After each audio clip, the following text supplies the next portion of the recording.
from people who are close to him, who have tried to get this message to the president that he is the one who started this and he is the one who could stop it if he went on television and he said outright, leave and go home peacefully. That is not what he has said. He has not called on this to stop. And he doesn't get to have it both ways here. And then you've got the flip, George. Listen to this absolutely stunning statement that I can't imagine I'm going to read from a former president of the United States, former President George W. Bush, who just released a statement that is worth reading in its entirety. He said, "This is how election results are disputed in a banana republic, not our democratic republic. I am appalled by the reckless behavior of some political leaders since the election and by the lack of respect shown today for our institutions, our traditions, and our law enforcement." And I think as we are in this evening and we are talking about what happens next there on the Capitol and whether they go forward with this vote to certify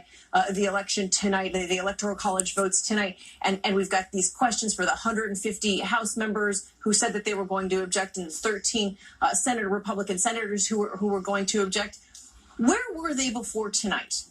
Where were they if they are going to change their vote, if they're no longer going to object, as we are starting to hear potentially this discussion that's happening behind closed doors right now?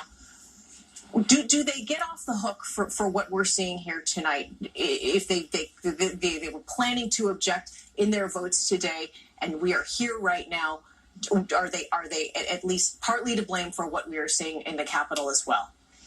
Cecilia Vega, as you were talking, we also just got a new tweet from the president's national security advisor.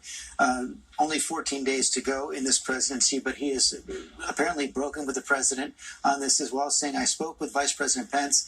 He's a genuinely fine and decent man. He exhibited courage today as he did at the Capitol on 9/11 as a congressman. I am proud to serve with him." A break of sorts, of course, the vice president was doing his constitutional duty. He was doing his constitutional duty. That's his job. The president had been pressuring him privately. The president had been pressuring him publicly. But is it too late? I mean, does Mike Pence, does Robert O'Brien, do they get credit for today saying that they did what the Constitution requires them to do, or that Robert O'Brien supports what the vice president did because that's what he is supposed to do? This is the oath of office that the vice president took when he took it 4 years ago.